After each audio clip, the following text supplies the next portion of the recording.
This is Jennifer Hale, and you're listening to the Five-ish Fangirls podcast. And, I should go. My name is Peter Davison. I played the Fifth Doctor, and you're listening to the Five-ish Fangirls. This is Caitlin Blackwood. I played young Amelia Pond on Doctor Who, and you're listening to the Five-ish Fangirls podcast. Hi, I'm Carol Ann Ford. I played Susan in Doctor Who, and I've been listening to the Five-ish Fangirls podcast, and it's absolutely amazing. So, goodbye everybody, and it's been fun talking to you. Five-ish Fangirls, I love you, and I'm one of the Five-ish. In fact, I'm the biggest one of the Five-ish. I am the Sixth Doctor Colin Baker, and I wish you all well. Have fun. Hi, I'm Ellis George, play Courtney Woods, and you're listening to the Five-ish Fangirls podcast. Hi, I'm Janet Fielding. I played Tegan in Doctor Who. The Five-ish Fangirls. Have a good time. This is John Bailey, the epic voice of Honest Trailers, and you're listening to the Five-ish Fangirls podcast. It's a Fangirls podcast with five-ish people. The tangents and squee will continue. Squee. This is Paul McGann, and you're listening to the Five-ish Fangirls podcast. Hello! I just want to say hello to the Five-ish Fangirls. No, that's wrong. I want to say hello to the Five-ish Fangirls. Yes, that's right. Yes. Yes, that's yes, correct. That's anyway, correct. hello. Hello. That's five hellos to the Five-ish Fangirls. Bye.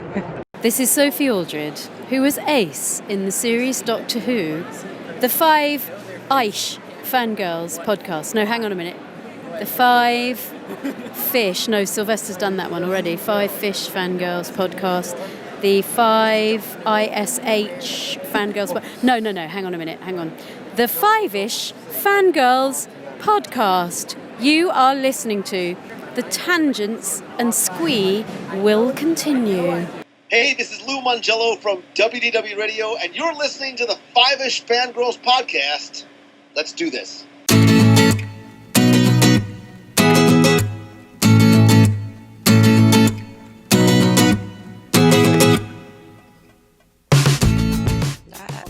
Go to my page, but it's... Hi, people. Yeah. We're doing stuff, and yes.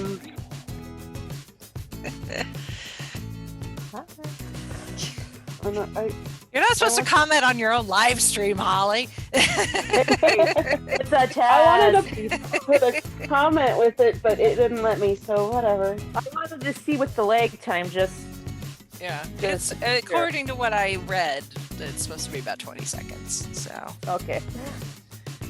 Seems about right. Yeah. So. Yay. So, hi, people. Yep. There's Hello. Nick. Hi, Nick. Hey, Nick. Hello. Thank you. Yes, happy 300. So All right. We're here. Well, yes. The tangents and squeak continue all the way to episode 300. Hey! My best Kermit the Frog flail. So, yay! Yeah, 300. How did we get here? That's a discussion where we do the news. Although given what news we do have, I kind of want to. I don't bring us down. Jeez. Yeah, we better. It's a side effect of the job, unfortunately. True, indeed. And these things are no respecter of you're doing your 300th episode. Yeah. Yeah. So we'll kick off with some 10 o'clock news. I will take things that make 2020 suck even more, Alex. Yeah. So Alex Trebek, long time host of Jeopardy, has unfortunately succumbed to his he's lost his fight with pancreatic cancer. He had announced last spring, we were talking about this before we started, I was like, it does not seem like it was that long ago that he announced it. It was like March of like 2019 or something like that. Yeah, it was. It seems like it wasn't it that 'cause long ago. And that seems Yeah. like ages ago too at the same time. I know, and it was like, and he was so upbeat and so positive when he put out that statement and saying, I've got to come back. I have a contract with Yeah, I'm signed on through to like keep 2024.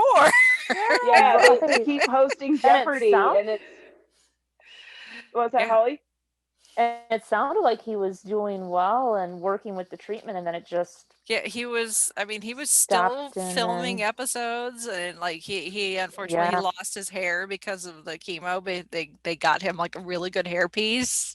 and you couldn't tell. Yeah. So and he was still showing up to work. So they've got episodes that he has filmed through Christmas. So if you're a regular Jeopardy watcher, you will keep seeing Mr. Trebek through pretty much the end of the year. And I'm then still who knows what they're kinda gonna do. Yeah, I'm kind of after. still up in the air about if they should recast, or if when it's done, the final episode should be like the last Jeopardy for a while before. What I think starting and rebooting. people may not realize though is when he started hosting Jeopardy, it was not the first time Jeopardy had been on TV. It actually had been around before and like didn't do very well. And then he started his career hosting another game show that didn't do that well. And then the network decided to try and revive Jeopardy, and he was the host, and he's been the host ever since for like 30 years. Yeah, well, definitely as long as I remember, because I remember watching it with my grandparents, and I was, and just his voice to me is like, it's a signal of really smart people knowing all these questions. Because when I was little, like, because there was Wheel of Fortune, there was Jeopardy. It's like I could do Wheel of Fortune, I can guess letters and guess what the words are, and those kind of puzzles. But the questions on Jeopardy, it was just like right over my head. Yeah. But I've seen a lot of people like compare him to, he's like the Bob Ross of game shows, because listening to him is just kind of soothing, or he was just very professional and just very, this is what he does, and very, and that's what a game show host does, is they make everybody feel, calm and comfortable, because a lot of people who are on game shows, they're not professional actors, they're not in any way used to being on TV. So that's just kind of what they do, is put people at ease, but still, run the game and the show as it goes. And he was one of the best. And it's really sad. It is the end of an era. And like you said, 2020, you suck. Yeah. And like Nick said, an epic Simpsons appearance. Yeah. Yes. Yeah. Although I have loved all the memes coming out for Saturday Night Live, because we lost Sean Connery last weekend. And there was that long running that Sean Connery was a guest on SNL's Jeopardy. Celebrity Jeopardy. Celebrity Jeopardy. He made Will Ferrell's Alex Trebek's life a living hell. Yes, he did. Yeah, so there was kind of part of me that's like, I know it's not the same people, but I kind of had this vision of like the real Sean Connery greeting Alex Trebek at the pearly gates and be like, "Suck it, Trebek, you're stuck with me for eternity." So. And that makes me wonder. I mean, I've never heard if either of them commented on those impersonations, but I kind of feel like maybe they enjoyed it. I don't know. Yeah. Possibly. Oh my. Yeah. Good old Alex Trebek. Gonna live on. I plan on watching some reruns. I don't watch as much as I used to, but I used to, like, that was something my dad and I would do every night. I would say go listen to Weird Al's song "I Lost on Jeopardy," but actually, because that's actually it references the Jeopardy before Alex Trebek. Right. So. Yep. Well, moving on to not 10 o'clock news. We got a trailer for the Lego Star Wars holiday special. I'm still cracking up that this is a thing. I really Yes. Especially if you don't see Lego first and you just see holiday special, you're like, what? and now it's Lego. Yeah. But you know, but it's And still for those Life of Day. us who are, for It's those still of Life us who have seen the Life Day and what it entails. Ooh, boy. Or there's kind of a sequel, but I think it's more. It was done in jest, but it was still some of the cast that they did once we got the new trilogy. Because when we went and saw the Last Jedi, is that what we went and saw? I can't remember. It was one of the Star Wars movies. Chelsea! Oh my God, that is disturbing on many levels. I did not need to see Lumpy. Yeah. That's not even the worst thing that he could have posted. Yeah. True, Or maybe it was when we went and saw true, Solo. true. I don't know. Or Rogue One. Anyway, There's we been went a and lot saw of Star Wars movies. Yeah, we went and saw one Yeah. of the newer era, Disney era Star Wars movies, and we went to Alamo Drafthouse, and instead of showing regular trailers like most movie theaters, they always show themed stuff to whatever it is you're seeing. So they would show like clips from like skits. So like when Mark Hamill showed up on the Muppet Show way back in the day, they'd show the bad lip reading, the seagulls, that sort of thing. But one of the things they showed was a clip with Captain Phasma, and I think it's BB-8 and it's all something about how BB-8 is like the cutest droid in the universe, and therefore nobody could do any wrong to him or anybody around him or something like that. So I'll have to see if I can find that. But yeah. But this, I mean, it's definitely Lego Star Wars if you've ever watched any of the other Lego Star Wars cartoons. I will say it's good that some of the cast is coming to do their voices, like Billy D. Williams, and some of the others, and then we'll get some of the other animated voice actors. Just based on the trailer, Rey does not sound right to me. The voice is not quite right, and usually they're pretty good about getting voice actors that sound pretty spot on for their live action actors. So I'm hoping maybe that between now and November 17th, which actually isn't that far from now. Yeah. Like, what is it, a week from make today? some or tweaks? a week, I don't know. A week and a day? Yeah. A week from tomorrow. Yeah, a week from tomorrow. Yeah. So well, we'll see. Or between, when they cut the trailer till when it's actually released. So. Yeah. Yeah, because that was the only thing that it kept throwing me off, because I'm like, this does not sound anything like Daisy Ridley. So it's not right. Not all. So I do like seeing the two Hans together, young Han and old Han. Like, oh, this is gonna be fun. Are we going to get a Lego Star Wars, bootstrap you can effect? do that. Yeah. Yeah. So that's really it for the news. I did want to say, at least personally, obviously our show, we try to avoid politics and anything like that. And this is in no way a political statement whatsoever, but just on behalf of women, I would like to say that it is pretty dang awesome that we are going to have a woman vice president. At least at the moment, president-elect and vice president-elect. We are potentially looking at the glass ceiling being broken to the second highest office in this country. Is pretty awesome. So, girl power. Regardless of where you lay on the political spectrum, you got to give props that this is finally happening.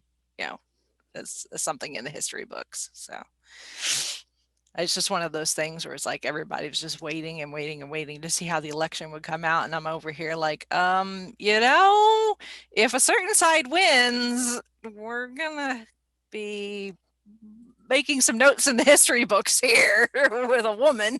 So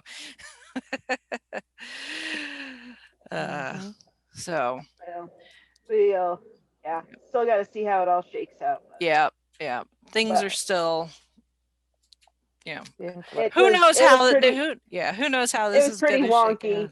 Yeah, Yeah. this whole thing Anyway. has just been kind of a It was very bumpy ride, but like you said, we don't want to make this political, but I did have one thought. It's like it would be the most 2020 thing to happen for the grand finale of the year was that we get the 2000 presidential election, except on steroids. Yeah. Yeah. I was not voting age quite in 2000, and I remember how I horrible was, and that my was. I barely paid attention to 2000 election. Lucky You spring I chicken. was 10. Like I remember, Well, I remember the true enough, like, seeing the news and seeing the stuff about Florida, but I didn't understand it. You're too busy watching music videos on VH1, right? Yeah. Well, and part of it too is my dad got me hooked on politics really early, so I blame all of this on him. Although I do that tongue in cheek, but yeah, at the time I was paying attention, and I'm just like, really, guys, really? And now 20 years later, I'm like, really, guys, really? Yeah. Which is why we don't get political on this show, just because No, we do. Even in the best of times, it is a mess. Yes, it is, and I totally agree, and I wish it's just a messy process. it is. I wish there was a way to kind of come back and say, look, we're all, we can all be friends. Like we're an example of this. Mm-hmm. We have different political opinions, but we can be friends about other things. We can discuss geeky things. We can discuss our favorite books, movies, and stuff. And politics, we just kind of agree to disagree, which I like about us. There are times like I see people like I can't even talk to my mom or I can't talk to my friend or whatever, and I'm just like, how is that a way to live? I really don't get it. So I hope we can continue that. I hope we can be an example to other people to say, look, you don't have to agree politically, but it's not like you're going to treat people like they're Satan incarnate. Yeah. Just because of the way they vote. Like, holy cow! Like, how horrid is that? Yeah. Is that? Like, we could spend our time and energy, talking and debating about more important things like Star Trek versus Star Wars, or both is good. Exactly, both. Which doctor is the best? Yeah, that's all of them. Yeah, it's like we can't decide which Big Finish to listen to half the time. How do you expect us to pick a leader in this country now? I can't decide on a book. I know, it's like I have so many books I want to read, and I'm like, I even make reading lists. I was thinking about this. So I'm like, oh, coming to the end of the year, what books do I want to read next year? Did I read any of the ones I'd set goals to read this year? Probably not. 3 of them. Yeah, because a bunch of new ones come up. Exactly. Yep. Or you'll suggest something, or I'll hear something from somebody else, and then the list keeps growing, and books get bumped down the list. Working at the library, that's the worst, because I will be looking at the new books that are coming in, or I'll be working on the holds list. Like people, when they request books or stuff, I have to go pull them off the shelf sometimes, and I'll be like, ooh, this one looks good. It's number 4 in the series. Where's number 1? Exactly. And I go, and I'm like, is it in? I need to check it out. And then, but before I know it, this happened to me the other day. I have like 5 books stacked out here on my thing, and I'm like, I'm not gonna finish all those. I need to take some of them back. There's been plenty of times, like I was reading a book in a series, and I'll bring it back to the library. Like, okay, I'll just check out the next book in the series. Come back home with 10, 15 books later. I'm like, yeah. Because you see when you're like, that one looks interesting, and this one looks good. And in my case, it's like, in the world of books, 1 + 1 = 12. Oh, yes. Or in my case, I'll go to the picture books and like, I'm gonna read this one to Alex. Lottie will like this one. Yep. It's we need to beg no apologies. and just Yes, drag it home bag with of us holding, and please. be done with it. We're all like Matilda with the red wagon. Exactly. Yes. I think Don't mind me and my wagon full of books. I was walking to the library, and I was like probably like a mile away at this point, and like it totally didn't like dawn on me that I walked apparently, and I felt like this whole pile, like I had my big backpack that was full, plus like both my arms full, walking down the road. I'm like, yeah, I'm not doing that again. Yeah. Next time.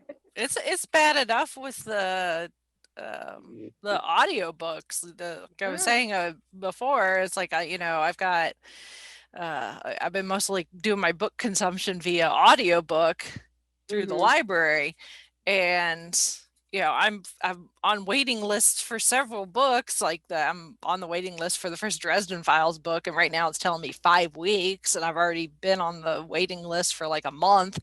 But in the meantime, it's like, hey, one of your books is available, so it's like, okay, go put it on my virtual bookshelf and then download it onto my phone with the Overdrive app. And they're like, hey, you can still check out 9 more audiobooks. I'm like, even in audio form, I don't need that many. and then you don't want to risk it in case if they come in out of order. It's yeah. Yeah. Crud, I can't check that one out because I don't have the one before it. And if I do, I'm gonna goof up the return dates. Yeah. I ran into that because there's a series that's going to be on Netflix in December. Well, the first season, but it's based on the first book. It's the Bridgerton series by Julia Quinn, and I finally got the first one on audiobook. So I was gonna, because I've read them, but I haven't listened to the audiobook. And then I was looking down the list, like, okay, 2, 3, because the third one's my favorite, and I was like, oh, 2's got a really long list, and so does 3. Do I put them all both on hold? No, I better not, because like you were saying, Holly, they come in out of order, and it's obnoxious. But yeah, no, audiobooks. That's one great thing about the internet and smartphones and stuff like that, because it used to be if you wanted to listen to a book, it had like all the CDs or the cassette tapes. I still have my Harry Potter, I think it was book 3 on cassette tape. I still have it somewhere, but now it's just like it's just on my phone. And I just pull it up on the app and download it. Same with all the Big Finish. I'm like, it's so slick. Same with podcasts, all of it. So much better. At least with Audible, you get to keep the stuff. Yeah. That's true. Yes. BTW, go use our Audible link. Yes, we get a cut. We get a cut of that. So yes, do it. You sign up for Audible. Audible gives us money. Yes, and it supports the podcast. Helps us keep staying on the interweb. So you all can listen to our lovely voices, if not always see our lovely faces. Yes. Yes. I'm sure there's some people, they're like, oh, that's what they look like. Yes. We do have a bio page on the website. It does have pictures, but yeah. I guess that's not quite the same as actual talking faces. Yes. So. They might be. And sometimes pictures look too nice. Yeah. Yes. In my case, I don't know. I don't even remember what my picture is. It's been a while. I don't know either.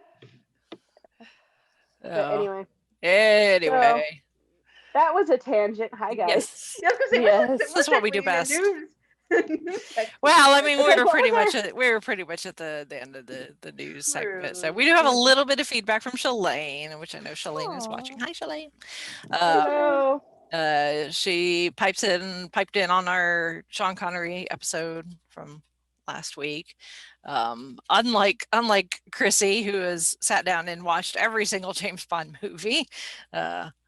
Apparently Shalane has not quite checked all the boxes quite yet, but she's seen Goldfinger, Tomorrow Never Dies, Skyfall, and Spectre. So, there's a lot of James Bond out there. It is kind of a slog to watch it all. It is, and our big rewatch. It was a project on purpose that we did. It was actually inspired by a YouTube channel that did a top 5 about the top 5 James Bond movies and top 5 not good James Bond movies. And we were like, do we agree with this? And Jared was like, no, we need to watch them all. And he found out I hadn't watched all of them. And he's like, nope. And then we found a Blu-ray set that was actually a pretty good deal with all of them. So we bought it and watched all of them. And nice. Yeah. It was fun. And I wasn't there recommend like a it ranking if like you- after every episode, every movie? Didn't Jared do like a ranking type thing? I remember something. Yes. So he was live tweeting it on Facebook. and we were like, we would sit and discuss like what's the best, or where do we rank this theme song, where do we rank this Bond girl, where do we rank this movie in general. I think those were the three. It was the movie, the Bond girl, and the theme song were the three categories we were ranking as we went along. And then I think along the way we added secondary Bond girl, because there was one, and now I can't remember the details. I'd have to ask Jared, because he probably still has a list on his phone. Because there was one I was like, I actually like the secondary Bond girl better than I like the primary one, or the one that was supposed to be the primary one, the one that's the main, or she's on the poster, I guess. And I was like, that one was her buddy was better. And I can't remember which one it was now, but there it is. So I'll have to look it up and say, or post thing and say, by the way, when I was talking about that secondary James Bond girl, it was this one. Yeah. So yeah, I was gonna say, if you can find all the movies, it's a fun project. Right now where I would say they did have a number of them on Pluto. Yeah. Don't they have? That's what they have. Excuse me. Don't they have a Bond movie channel? Yeah, or at least as they did a couple of weeks ago. Yeah, Pluto's one of those that kind of switches around the channels. Yeah. Yeah. So they did in October, but I don't know about now that we're in a new month if that's still the case. So yeah. Well, if you can find them and you are hurting for something to watch because there's no new movies or anything coming out, it's something to do. Yeah. And there are worse ways you could spend your time. Yeah. Yep. Exactly. Because I think with that Blu-ray set, I think the only one that you'd have to track down for other means is the Never Say Die. Yeah, if I remember correctly. Never Say Never Again. We Never actually Say Never. borrowed. Yeah, we borrowed that one from the library because that one is not in the set because it's not canon.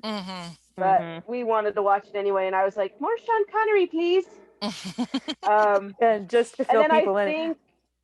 I think we also had to get Spectre separate. No, what was the last one? Yeah, Spectre was the last one. Spectre's the last one. Yeah, so we had Spectre was not in the box set because it came out. The box set came out before Spectre was on DVD or Blu-ray. Yeah. So we had to get that one separate, but it wasn't that bad. And that the quote unquote non-canon Bond movie, I had to chuckle the day after recording. I would do the question of the day, and it was, what was the last Bond movie that Sean Connery did? And it's like, ooh, I know this one. We just talked about it.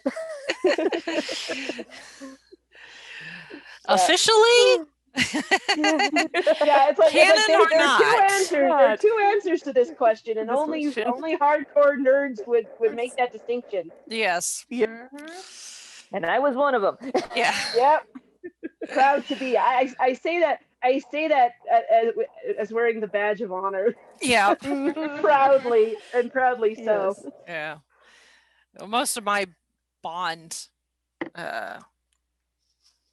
absorption has come from my brother. Like I said, he's a huge James Bond fan, and so he was the one that constantly had them on as when we were younger. So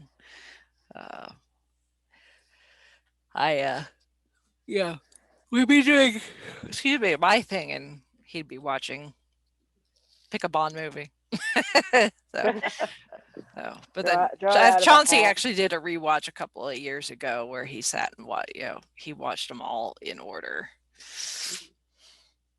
I just kind of caught him every now and then behind it over his shoulder. Speaking of Chauncey, he just in the chat dropped a thing, said, I highly recommend the James Bonding podcast. And there's a link to that posted a link in the comments on this video if you're watching on Facebook. So check it out if you feel so inclined. Yep, that's a good one.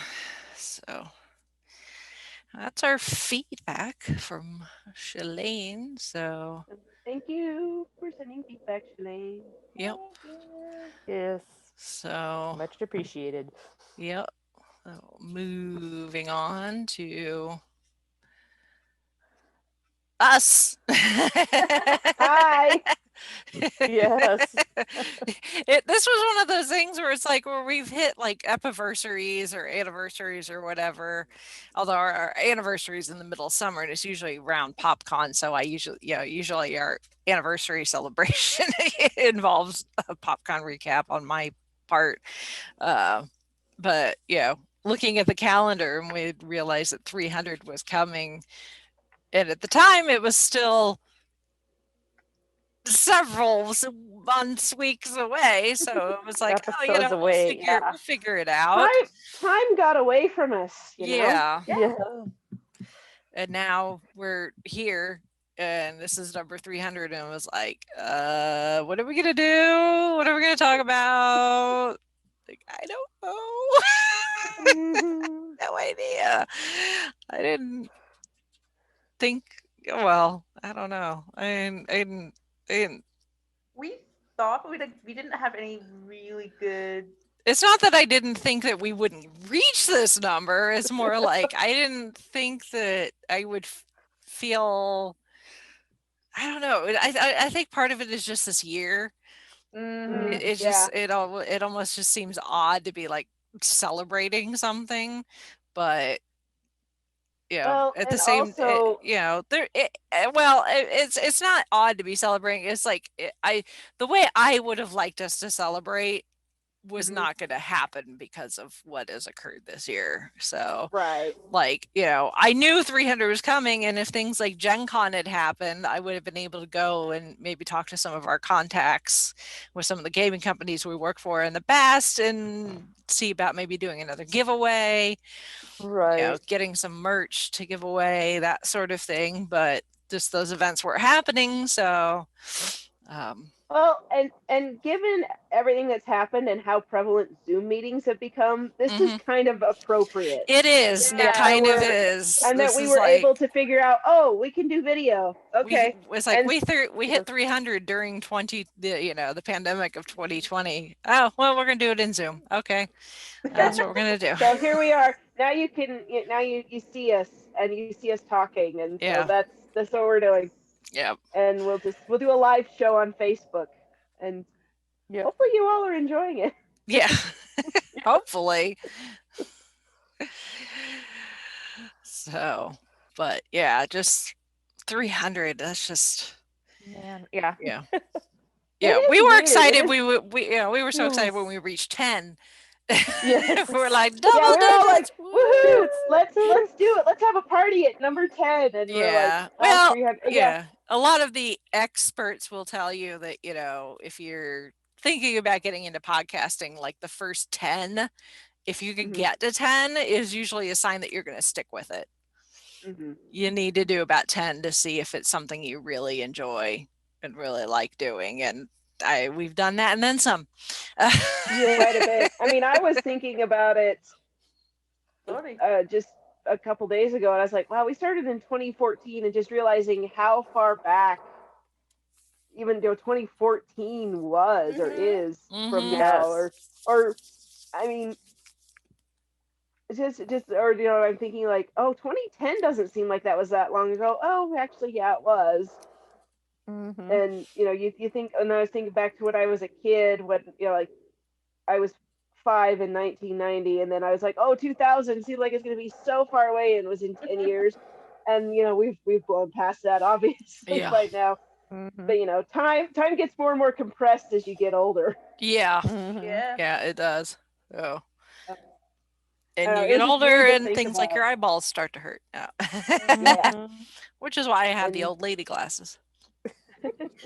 These are my blue light filtering glasses to help with eye strain, but still, you spend a lot of time in front of the computer, and your eyes, even with the filtering lens, my eyes start to hurt. Yeah, they do. Yeah. So anyway, it doesn't help that my allergies are just like, oh, I'm sure, because of all of the, well, like the trees and stuff, they're molting. So the trees aren't the issue. It's now that it's getting into harvest season, and I'm close enough to enough farmland where they start cutting down like all the corn stalks and stuff. The stuff that gets kicked up, I'm extremely allergic to as well. So don't mind me if you see me like, pulling my balls out to squeegee them off. Reminds me of that bit in Harry Potter, Mad Eye Moody. Pop his wooden eye out. Yep. You need to be able to stick it in a glass of water to clean it off. Yeah. That's what you need. That's what I kind of feel like sometimes. And then sometimes it's like, do I have a wooden eyeball? Am I like that one guy in the Pirates movies? Like, we'll get you a proper one made of glass. Like, well, that's what I need. Splinter some Yep. I remember the first time when I watched the Pirates movie, like I saw that he had the wooden eye, I'm like, that sounds painful. Like I wouldn't want that. But I knew that's like what they did back then. But like I'm glad I didn't live back then. I'm glad I didn't lose an eye. Yeah. Yeah. Exactly. I don't even like having like my fingers near my eye. I don't even like putting on like mascara or eyeliner. Yeah. I had I had people come in to do my hair and makeup for when I married this Yahoo. And the hair I didn't have a problem with when they were doing my makeup, and I was like, I will do eyeliner on the eyelid. If you come near my waterline with that pencil, I will punch you. No, thank you. I still don't put eyeliner down there. I don't want you getting that close and then oops, and then do the Jeff Goldblum oops. Yeah. What oops? Yeah. Not even that, just like the It's like I don't want anything flaking off and getting into my eye or anything like that. No, thank you. So, I'm not a girly girl. I haven't worn makeup in I don't know how long. In fact, when I was putting on makeup for my Halloween costume, I was like, how do I do things? Yeah. Yeah. Yeah. It's like I went to a wedding several months ago, and it's like I put on makeup from here up. I was like, I'm gonna really play up the eyes because that's the only part you'll be able to see. Exactly.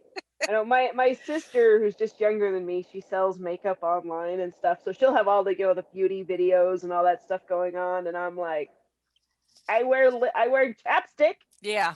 Yeah. Chapstick lip gloss, that's as far as I go. Yeah. Yep. Anyway, so I know Holly made a list. Yeah. Chrissy had a mind, epiphany earlier this morning. I had an epiphany while I was changing a poopy diaper, so take it for what it's worth. This morning, your hands are busy and your mind's free to wander. So yes, and I'm like, oh, we should talk about our favorite podcast episodes, because we've done the thing on our epiversaries where we've been like, oh, this is how we started and this is that and blah blah blah. And well, we've done that, so what else can we talk about? I'm like, what about our favorite episodes to record or to listen to or whatever that are ours? So we're kind of stroking our own egos for episode 300. Pardon us for having a party. So I was like, so this morning I hurried and messaged all the girls. I was like, so I feel dumb for thinking about this now, but what if we did this? And Holly went and made a list, and I wrote down a couple that I remember. I don't remember the numbers. I just remember doing them. Holly has numbers and stuff because she is I know. awesome I have the way. ones in my head that I really like, but I can't remember the numbers or not even really the titles. So if you feel so inclined, hopefully some of your favorites made my list, and I've got the number. Or if you feel so inclined, there is a way to search on our website. Yes. Yeah. So in the you tags. can. Yeah. So if you're really that inclined, desperate, I guess, inclined. I don't know what the word is. I'm looking at myself talking. It's a little weird. Yeah. If you really want to, you can go on our website and search, and our website is the5ishfangirls.com. So there's that plug. Literally. In chat, how about if you have a favorite of one of our episodes, let us know.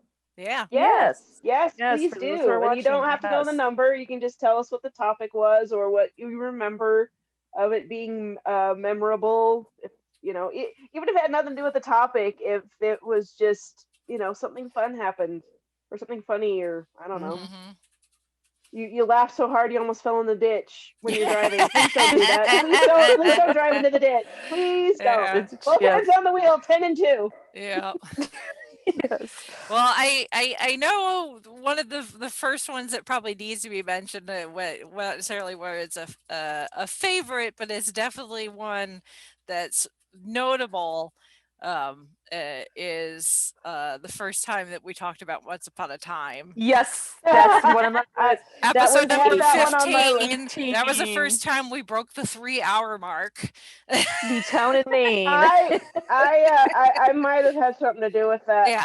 I apologize for that. You and me both, Chrissy, because we were just like, oh, wait a minute. Then if we do that, we got to talk about this, and we got to talk about that, and that is how layered that show is. And I was actually thinking about it yesterday. I was like, I want to rewatch that show, just because I want something to rewatch because I miss it. There's parts of it that I just miss. And then also I've been kind of watching on and on The Right Stuff, which is this sort of mini series on Disney Plus about the space program, and Colin O'Donoghue's in it. Nice. Which is American accent sounds so weird, but you can still hear Hook in there a little bit. But yeah, that was like the height of my Once Upon a Time is awesome, and I still like it. I really do. And there's like things about it I really want to go back and watch. Yeah. But yeah, that show, it's like all these little details. You just feel like you have to tell all of them so that it makes sense. And especially when you had, somebody who had no idea what the hell you were talking about because I hadn't watched the show yet. True. And so it's like, well, for this to make sense, you have to know back in this episode, blah, blah, blah. I mean, I can't think of one off the top of my head. Yeah. But, and then the whole idea of Peter Pan is a little bit of the family tree. Yeah. Oh, gosh, the family tree. Peter Pan is Rumpelstiltskin's. I still can't get over that one. Yeah. At that point, we were only like 3 seasons out. I mean, and it just got more and more crazy. Yeah. Well, considering we did, that was episode 15, and then 2 episodes later is the Frozen storyline. Right. Starts. So we go right back to it. Yeah. Like at the time, it's like we had 4 episodes in a row. Agents of S.H.I.E.L.D., Once Upon a Time, Agents of S.H.I.E.L.D., Once Upon a Time. Yeah, that kind of established those 2 shows as kind of our big, other than Doctor Who, as kind of our big ones to review when they had their season premiere and their finales and stuff like that. So I guess now we got to find something new. I mean, if anything new does come up. Well, there's always new stuff. Yeah. Yeah. I mean, Doctor Mandalorian. Who will come back. Yeah, Baby Yoda show. Baby Yoda show. Yeah. We'll get to that. Yeah. Yes. So, Chauncey says, my favorite episodes are when you talk about Disney World, especially with Lou Mangello. I had our Lou episode on my list as well. Lou was a great guest. Yes. I love Lou. Yeah, Lou He's was great. episode 49. We need to get him back on. Yeah, we need to. And of course we talk about Disney, especially when there's a D23 Expo year. So we've got several episodes about Fandom Christmas. Yes. And then we talked about before Star Wars Land opened. Yes. Talking about all the stuff that was coming based on what the Disney had released. So we've got that too. So then one of these days we'll be able to go back to the Disney parks and talk about them as they're experienced. Yes. One of my favorites that I had listed down was with I can't remember who guessed it with us, but the Oh Boy episode 182. So we talked Quantum Leap. Yeah, we had Albie and I think it was Christy Philippus that were our guests from the Quantum Leap podcast.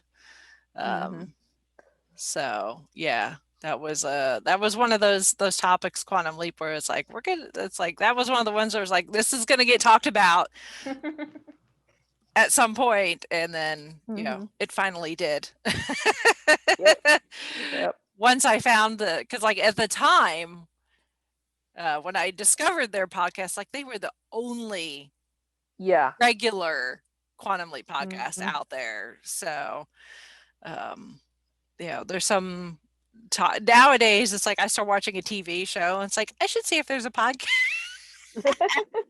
to go with it. Who's talking about this stuff and what are they saying? It's like Doctor Who. You got a podcast, you type in Doctor Who, you're gonna get a crap ton. I mean it did when of course we're partial to a couple of them. Traveling the Vortex is obviously our OG brother podcast, because that's where we came from. We're like the Sarah Jane Adventures to their Doctor Who. I don't consider Torchwood. We're more Sarah Jane Adventures. Thank you. Yes, we are. And you know what? I can't think of anyone better to compare ourselves to, because Sarah Jane Smith is amazing. Yes. And I miss Elizabeth Sladen like all the time. Yeah. And I mean, Big Finish has been having like their little dog. Oh yes, the Tin Dog. Yes. Kevin, hi Kevin. Kevin says congratulations on 300 episodes. Thanks for all the squee. Thank you. He said he says I love your post-con recaps. I get exhausted just listening to everything you do on a weekend. Trust us, we get exhausted experiencing it, but it's a good kind of exhausted. Yes.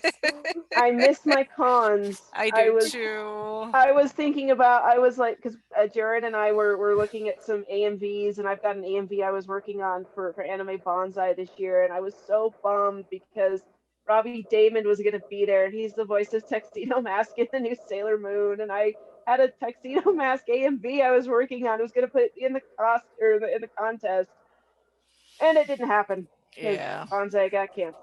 Yeah, but anyway, I'm going to finish that and probably post it up here.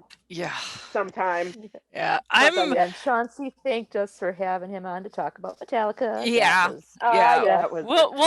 He'll definitely be back for more Metallica talk, because next year happens to be the 30th anniversary of the Black Album.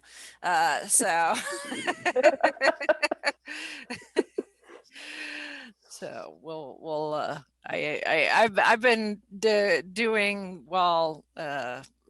yesterday. Did I do it yesterday? I think I did that yesterday. I've been slowly making notes of anniversaries and stuff, especially for next year, because that just kind of helps.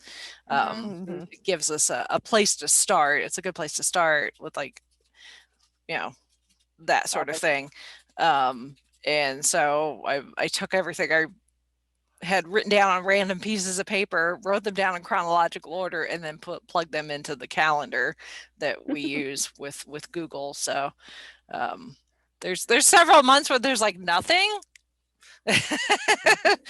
but we always find something to talk about. That's the thing. Oh, it's we do. And we do. And now that we've never, I was gonna say, we didn't reach it to 300 by just twiddling our thumbs. And in that vein, one of my favorite formats that we've kind of adopted is the currently episode. So we've done that like 4 or 5 times now, where we just talk about what we are currently reading, watching. 6 times. Okay. We've done a couple times this year just because it seems appropriate. But because one of the things I love about our podcast, and maybe our listeners do too, is it we're not, I mean, there's a lot of podcasts that do one topic, like there's Traveling Vortex does Doctor Who, Quantum Leap podcast does Quantum Leap, Happiness and Darkness, they do superhero movies, and that's great. I mean, I love that there's podcasts dedicated to one thing. Yeah. I feel like our podcast is kind of like Comic-Con, speaking of cons, is like all those favorite things of yours that are just, they're just there because you're not just a fan of one thing. And sometimes, we focus on one fandom more than another for one reason or another. But I like the currently ones because I'm always doing like 5 different things, whether I'm watching a show or listening to a Big Finish or an audiobook, or I'm always reading like 4 or 5 books at a time. And sometimes we don't get to highlight all of that stuff. And sometimes maybe it's a new thing, like we're just discovering it, and they're like, hey, I want to share this, I want to tell you about it. And maybe, I don't know, maybe some of our listeners have found something from those currently episodes that like, hey, there's this thing I've got, I'm recommending it, check it out. I want to know if you guys have done that. Every time. Yeah. I mean, I've got when I'm doing that, I've got my phone and I've got the library app opening. Like, okay, does my library have this? Hence why I'm on this 5-week waiting list for the Dresden Files. So you're welcome. Already, I don't know about it. Yeah. So the currently episodes, they're fun, and it's an easy topic, but it's also one that we could spend a lot of time on, just because when you're in the middle of something, you're getting very invested in it, and there's a lot you want to talk about with it, and that's kind of how I feel, and that's my favorite one to do out of all of our little ones that we rotate through. To, I don't want to call them filler, but they're kind of our filler topics. Yeah. In between all the big things that are happening. Yeah, we've had and the names from the hat too. Yeah, we've definitely had to get creative with filler. Filler sounds kind of negative, but it's not. Yeah. It's more just like this. It's something that gives us an opportunity to talk about something without. It's got a little bit of spontaneity tied to it, like the names from a hat. Especially now that we've gotten to the. To the point where it's like now when I draw the name, I don't tell you who it is. I have to make you guess. I love that. Make a game out of it. How did that even get started? You just kind of started doing that, and now I think I just decided one of the times we did it that I'm like, I'm not going to tell you. I'm going to make you guess. I like it. And you're like, you give us these really obscure hints, and I'm like their birthday or where they were born. You work for it. I can't be like, this guy plays the Hulk in the MCU. Where's the fun in that? True. But it's like, I don't know when their birthday is. I'm like going to Wikipedia. Celebrity birthdays and well, it's more like, if this person, like it gives you an idea of how old they are. So if you're thinking like, oh, this can be an older person, that often, it's like, oh, this person was born in 1940, and you're like, oh, well, it's not Benedict Cumberbatch. Yeah, true. Oh, hi, Lou's watching. Hi, Lou. Hi, Lou. I just noticed just these days. Yeah, Lou, Chauncey walked away to take care of some laundry, but he'll be back. I'm sure he'll respond to your comment. So but the names of a hat has been interesting, and is definitely for as many times as we've done that, I'm sure I've added just as many names back as I think of people, if not more. There's no shortage. And there's always like new people popping up, like, ooh, you're cool. Like, when Stranger Things came about, like Millie Bobby Brown, you never heard of her, but now she's in everything. In everything. And rightly so in a lot of cases. Yeah. So we started with like the obvious ones, like your people in the MCU and Star Wars and stuff like that. But as we've discovered new, to us at least, some are new in general, newish, someone like Tom Holland, who's in his early 20s, obviously he's going to be new to everybody, but then there actors that you discovered that you're like, where have you been all my life? Like Michael Sheen, like, thank you, Good Omens and Neil Gaiman for introducing me to the joy that is Michael Sheen. I love that man. If anybody's got a contact and info for him, please send it our way. That he is podcasting goals right there. They're not doing anything. Yeah, but we don't want to. And I can't, in between him, demon there. Yeah, well, in between him and Georgia Tennant, picking on David because David doesn't use social media. It's like I can't with the three of them together. It's just like George had posted a picture, like late last week or something, and then, like, she's on FaceTime with Michael and David, and David's drinking out of a mug that's got, I think, has his face on it, or maybe Michael's face on it. So, oh my god, like the whole big thing in Stage, because David had like a mug with his face, and Michael kept on calling him out on it. Yeah, like, the mug with your face on it. Like, no. He's so mugging for the camera, both figuratively and literally. Yeah. Yep. Hope there's something good in that mug. Yeah. They have 5 kids. There's probably alcohol in that mug.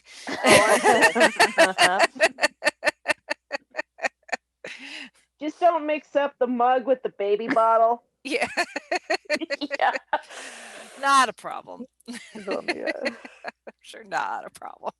So. Anyway, I say they have five kids, but actually their oldest, he's like grown and has his own career now, doesn't he? As an actor, so. Wasn't that the one that I can't think of David's, but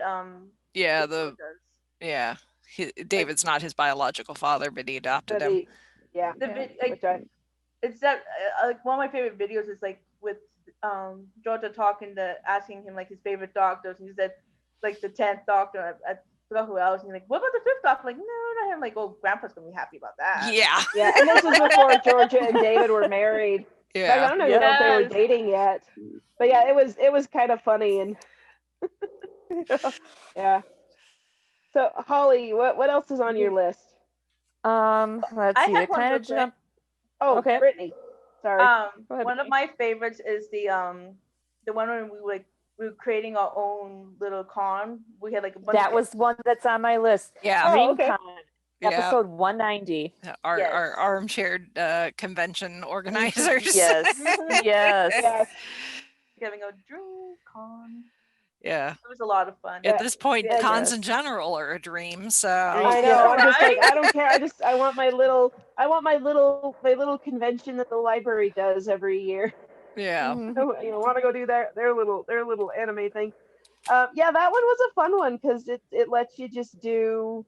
I mean, all we said was like money was no object. I mean, in reality, obviously, we wouldn't get all this stuff, but we talked about guests, and panels, and other things we wanted to do. It was a fun one.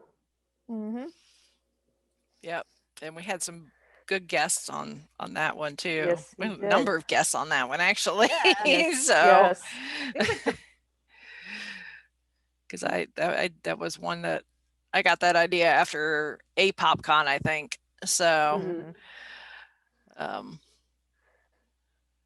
actually, yeah, because we did like June, so it would have been right. It would have been after.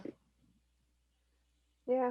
Yep, that's number 190. I mean, everybody's got ideas of what they want to do if they were to run their own convention or any event at all. But it's just fun to talk about and squee about. Exactly. Yep. See, what would you like to see?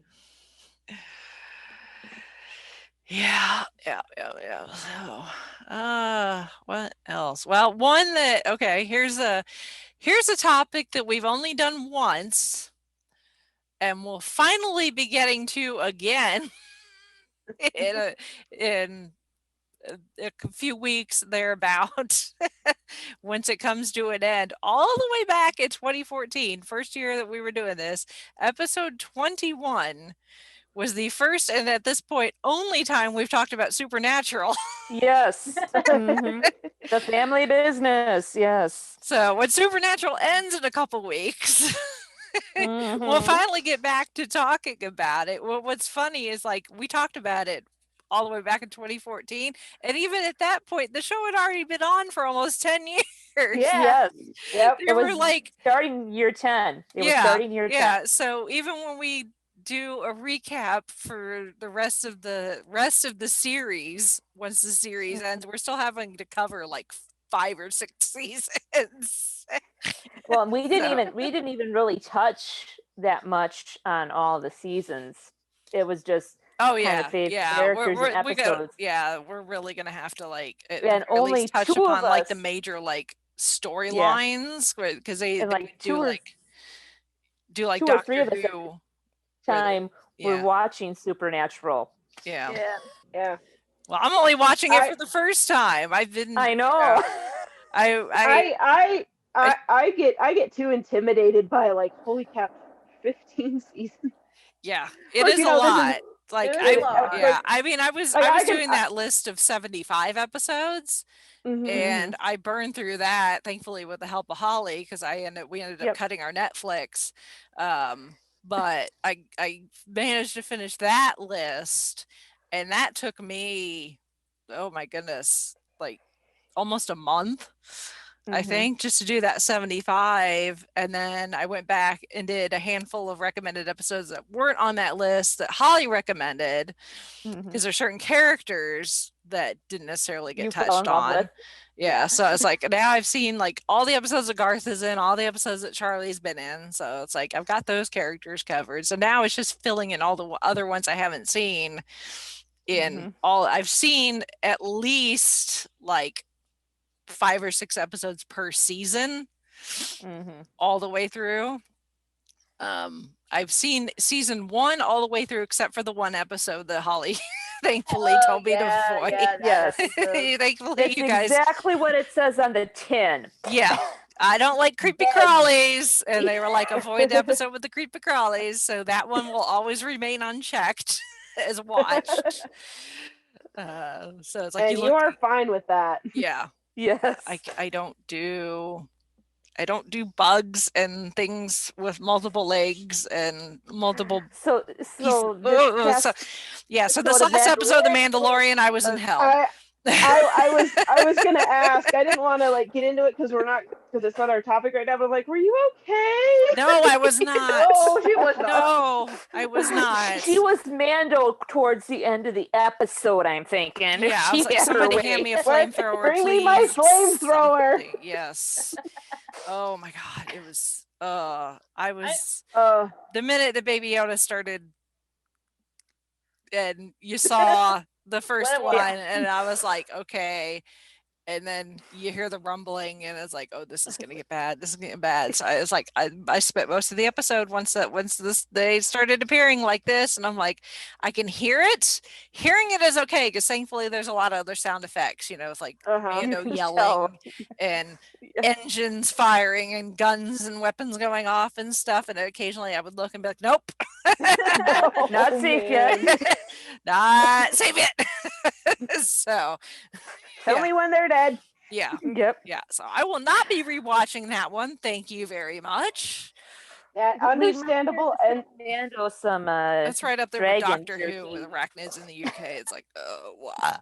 It's like whose brilliant idea was this? Yeah, it's like science fiction writers. You have all of existence in your imaginations to work with. Why must you do giant spiders? Because they know it freaks you out. Because there are people like me. Yes. Yes. It's your own fault. Ugh. And it's supposedly a nod because the ice planet Hoth was supposed to have ice spiders on it. Yeah, there's a piece of concept art enough? from Empire that there were supposed to be giant ice spiders. So well, there you go. Yeah. So Jared there's your was warning looking if up, you've like- not watched episode 2 of season 2 of The Mandalorian and you don't like There's creepy a- crawlies. There's a spider warning, so yeah. Non-spider. Yeah, I'm not clicking on that link. Yes. Oh yeah, Chauncey dropped the link in the thing because Chauncey's a troll. Yeah. Yes. But in a good way. In a good way. We love you, Chauncey. Yeah. Yes. He's a good dude. Okay. Oh, I've got a couple more. I think just when we have our guest hosts on, they've been a lot of fun. Whenever the Vortex boys have been on, whenever Chauncey comes on, he came on for several of them, and Nick was a fantabulous guest. Yes, I said fantabulous. And that kind of opened up a whole door. Our Italian brother from another mother. Yeah, Nick's a great guy, and that was a fun episode. We were talking about the Doctor Who TV movie, and with the Eric Roberts has been playing the Master for Big Finish, and that video that dressing came out for the of occasion. Yeah. Yes, I'm like, wow, they actually got him, and because he, who'd have thunk? So they put enough zeros on the check. Yes, that's what I'm thinking. All those subscriptions have paid off, guys. So good job. But no, Nick was a fun guest to have on that episode. And now I'm doing two shows. Living the dream, sister. Yep. I am living the dream. So it's been a ride. It's definitely an interesting ride. I'm glad that Nick handles all the back end stuff with Gold Standard. If I had to edit and upload and for two shows, I would probably die from lack of sleep. So thankfully Nick, he's been doing this long enough that he's got his editing process down, that he knows exactly what to do. So kind of like I do with our show, it's like I can edit our show no problem. And because I know after doing it for 300 episodes plus all the side tangents and a little extra squeeze. So you get in a routine and a groove, and you know what works. When it's your show and you know how you want it to sound and all that. So, Nick has got a certain way that he does the format of his shows, and therefore he edits them to match that format. And I do that with our shows. So, if I had to, I would edit it, but thankfully I don't have to. And also the fact that it's only every other week also helps too. But I am spending my free time when I'm not working and not prepping for this show, watching a lot of movies. Again, thankfully, my local library has a lot of this stuff available either right there at the branch, or they can have it brought in from another branch. So, but like right now I have like 4 DVDs that I need to watch before Thursday. Thankfully, none of them are Gone with the Wind. I already watched Gone with the Wind. So all of these together will probably equal less time than Gone with the Wind, actually. Oh, probably, yeah. I've had to watch it in chunks. No, that's the thing with award-winning movies is, libraries tend to carry award-winning stuff, whether it's movies or books or whatever. So yeah, these things, whether you agree that they're award winners or not, they're never gonna be out of print. So you're always gonna be able to find them, because there's a lot of people that are just, that are really into it. Like, I gotta watch all the Oscar movies or stuff like that. So it's a good concept, and there's a lot of these movies I'd never heard of before. Oh yeah, we're 12 episodes in, or will be 12 episodes, by the time we record this Thursday, actually, to do Gone with the Wind, plus our 2 Patreon episodes that we've done too, which the first Patreon I'd never seen before. And then our newest Patreon, I know that movie inside out, backwards and forwards, like my own hand. So it was one of those where it's like, I don't need to rewatch this, but I'm going to. But just in the 12-ish episodes that we've done, I've watched several things where I'm like, I'm never watching this again. I finally went and went through. I didn't listen to the entire episode, but I scrubbed through each of our episodes to get to the point where we do our rankings. I actually wrote down the numbers that I gave to all the previous movies. So now when I'm like, I don't remember what I gave It's like, we've done 2 Frank Capra movies. So it's like, I don't remember what I gave the previous Frank Capra movie. So I finally went back and wrote down all my scores. So now I know.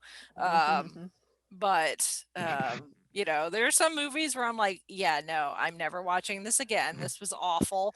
And then there are some where it's like, I've gotten in the habit of not just watching the Best Picture winner, but try to watch at least 1 or 2 of its fellow nominees. And sometimes some of the movies from that same year that didn't even get nominated, just because they may look interesting. And I've actually discovered some movies where I'm like, I would have not discovered this if I was not doing Gold Standard.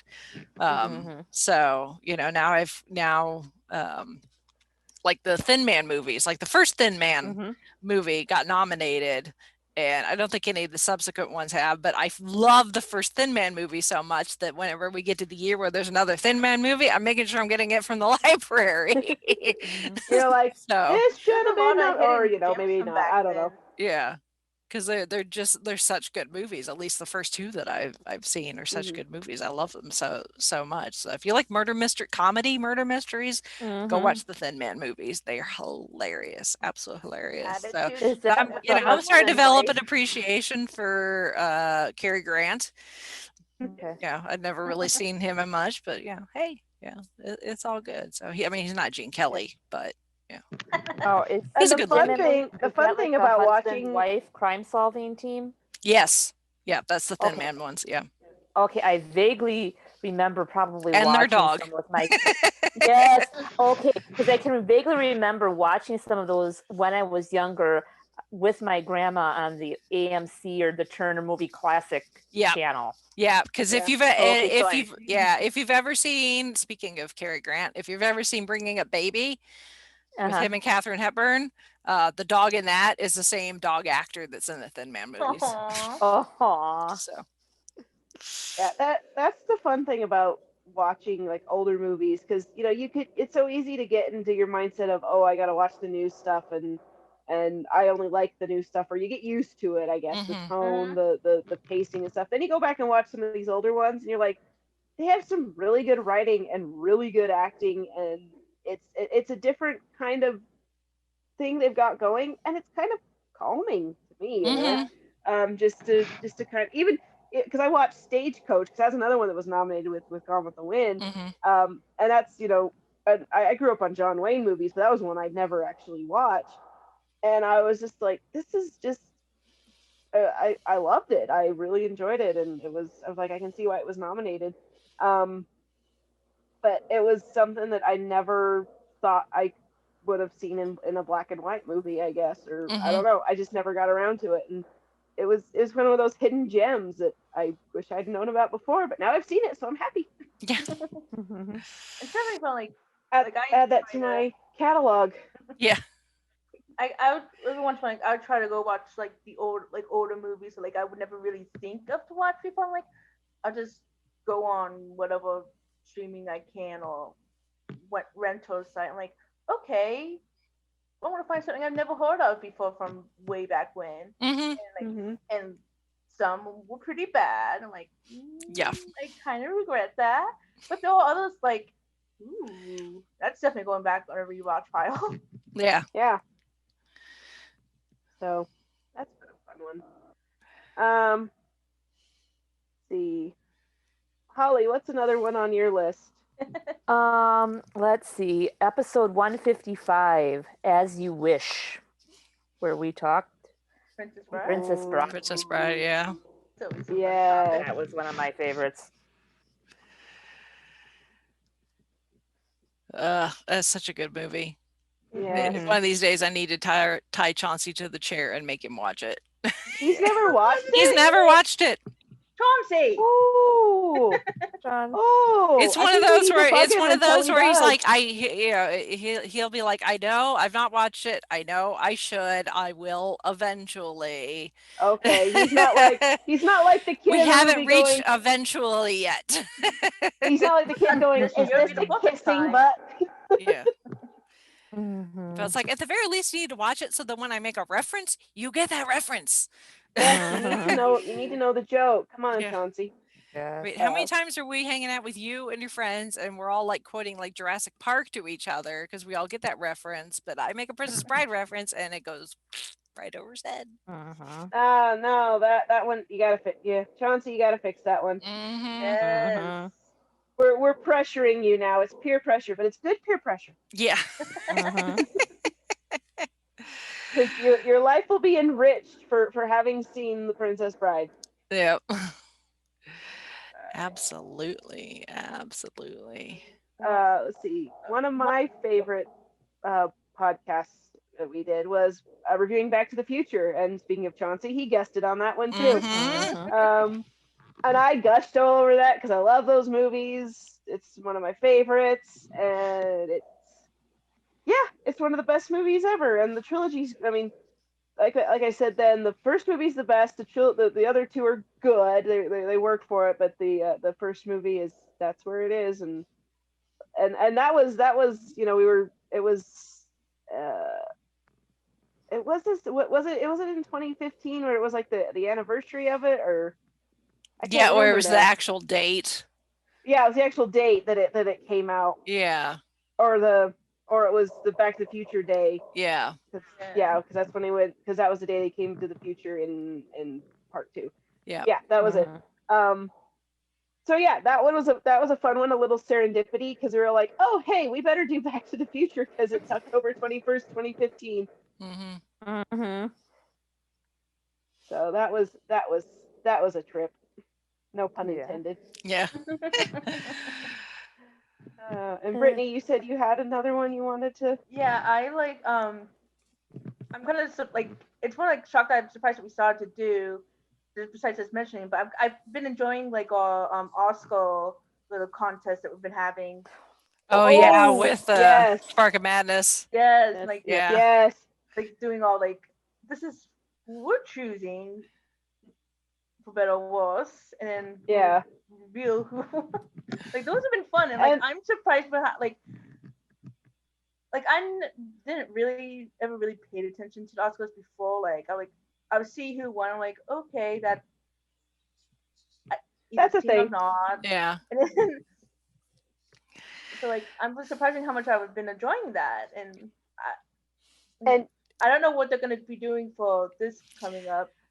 I have no idea because I know right now that the ceremony itself, they have pushed it to March to give it more time, I guess, to expand the eligibility period because stuff is not getting put in theaters. But I don't know if they're going to have to like get creative as far as what is considered eligible. Because there's a lot of stuff that's gone right to streaming. Right. Now, some of it isn't Oscar worthy anyway. That's true.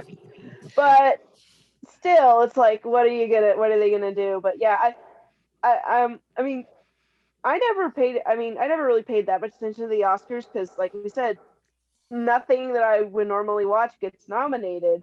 But having a little competition has made it more interesting and more fun. Even if I don't watch the Oscar nominated movies or don't get around to it, it's still like, well, it's not about judging the movie on its merits. It's more about what is the Academy gonna like, because we know how that goes. But yeah, it's been a fun one, and it's a nice friendly rivalry, and the Spark of Madness guys are great. And I also like, I mean, I know Rachel wasn't a fan of it, but I liked watching Lawrence of Arabia. It wasn't as bad as I thought it was going to be. Rachel begs to differ. I know, when I was sitting there watching, I'm like, this says the Russian judge. Yeah. I just like really like they could have edited things out. Oh my god, yes. That's yeah. I'm never watching that movie in like one sitting from beginning to end ever again, but it is a Best Picture winner, so we are going to get to it eventually. Oh yeah, I was just thinking that isn't that gonna be? Yeah. I am going to be hitting the highlights. I'm just gonna tell you now. You'll be like, hey, we talked about this on Five-ish Fangirls. Here's the link to it. Yeah. Here's our Cliff Notes version. Yeah. Yeah. Oh my goodness. But yeah. The fact that I still have like there's still Gone with the Wind was huge. Gone with the Wind I think is the longest of any of them though because it's like 4 hours. Yeah, I think all the others are any of the other long ones are more like the 3-hour period, like Lawrence of Arabia, obviously Lord of the Rings, Return of the King, that's gonna be on the long side. Titanic is on the long side. I'm not sure about Bridge over River Kwai, how long it is. I know the Godfathers are kind of on the long side, and They're one like and 3 two, hours-ish. are Oscar winners. So I'm gonna have to watch both of those. So I've still got some long movies to watch in your future. The future. So good ones in there. Yeah, the only one of those I've seen Titanic once. Again, I don't think I need to watch it again. I'll get to the highlights. Lord of the Rings, on the other hand, I will watch. And although the version I have is the extended edition, which is actually even longer. But but worth it. Yes. I don't remember like with the original. Like I saw the only time I've seen the original length Return of the King was when I saw it in theaters. Yeah. I haven't seen any of the theater release since they were in theaters. Like I have is the extended edition. I own the theatrical cut and I own the extended cut. I always watch the extended cut because if I'm gonna sit down and watch Lord of the Rings, I'm gonna watch all of them, and I'm just gonna make the commitment and watch the extended cut because it's worth it. To me, it is. So, but I was gonna say, Rachel, I'm sure you guys will have a list a mile long of people wanting to come on and talk about Return of the King when you get to that point. Probably, yeah. So I'm like, that's one of the few that's actually okay. There are some others, but that's one that I'm like, yeah, I totally go on and talk about it with you guys, but I probably will have to take a number. Yeah. Well, it's only enough for now. Like, we could probably put it on names now. Yeah. Yeah. But can we get on the waiting list? There you go. I'll let Nick know. All of the 5-ish fangirls want to be on Lord of the Rings: Return of the King. Return of the King, yes. I actually remember, like, I love that the clip from the Oscars that year of 2003 of doing with Peter Jackson and Golem. Yeah. No, yeah, you looked. I looked up because I did a rewatch of the whole trilogy recently, and I looked up like the Oscar, like when they announced that they win the Oscars, and there's that last bit with Steven Spielberg announcing that Return of the King won, and he goes, "It's a clean sweep," and it was. And Peter Jackson is all thanks the Academy for looking past the fantasy elements to actually see the film. Have they done that since? No. It's kind of like oh, we realized our mistakes, so no more hobbits. Yeah. Or elves or wizards or stuff. No more words. Paraphrase. No more freebies. No more words. Yeah. But no, that was a good one. Yeah. Now, one that I was thinking of that I didn't put down, but when we first all kind of discovered the librarians. Oh yeah. And sat and talked about those. Because I've been meaning to go back. Oh, go ahead.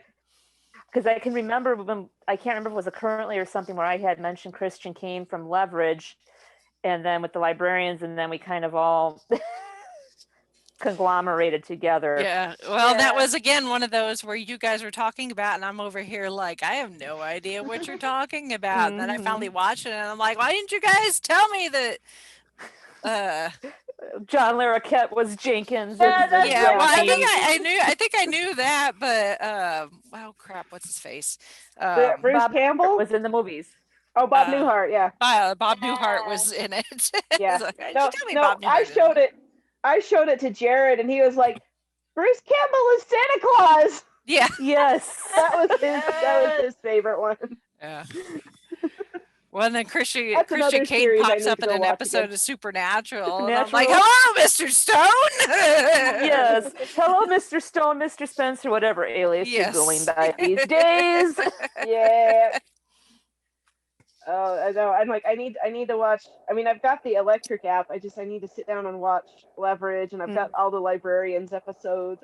All You'll these have fun to check things out that. Almost Paradise. That one's pretty That's decent. another one. I'm like, I need to watch because I've seen the promos for it on because I follow Christian Kane on Facebook, and I'm like, oh, I need more of you in my life. Come on. Uh-huh. And Leverage is coming back. Yes, it 2.0 is. coming back. Yes. We'll have to talk about it when it gets there. Yep. So for those of you who haven't finished the Leverage first version 1, we might have to do a season 1 through 5 Leverage 1.0 recap before we do 2.0 because I don't think we've ever really. I don't think we touched have. base. Yeah, No. we haven't. So There's a topic for it's not future. For later. super available. I mean, you can buy it on Apple TV and Amazon. It is. Amazon has it through their free IMDb. Yeah, Watch IMDb with TV, the commercials. Roku channel, Hoopla. So if you got a library there, and Vudu, and Pluto Sundance, has and Sling for streaming. Pluto does, if it hasn't changed, they do have a Leverage channel, but I'm not sure where they are in the season or if they air them in sequential order or if they hop and around. there's 5 seasons, so Right. Yeah. Yeah. And there's also the Electric TV app. I don't know. That one they kind of do. They have a set schedule, and then like Saturday or Sundays where they marathon. But then you don't. Then again, it's sometimes they'll do like the best Hardison episodes, best Elliot, or they'll do a season or only a certain few. Too bad they took it off Netflix. I don't know how a while ago because It was on Hulu. It was on Hulu because that's how I was watching it, and then it was gone, and I didn't get to finish it. So Yeah, because I think that's why on Netflix. Because I think that was when Dean was working the deal to do their own streaming. Yeah. Because everybody's got to have their own now. Yay, but boo. Yeah. I know. It's like, well, okay, I guess it is cheaper, and I can cancel my subscription and just subscribe to something else. Yeah, you like do a switch around. I do that. I can do that. Like, I haven't really watched this streaming in a while, so I'll just cancel it, and then if I want to go back to it, it's not that hard. Yep. So it's all good. So, it up a little bit. An episode I liked that we did was when we did like the BuzzFeed quizzes. Yeah. Oh yes. Oh, I remember those. Yeah.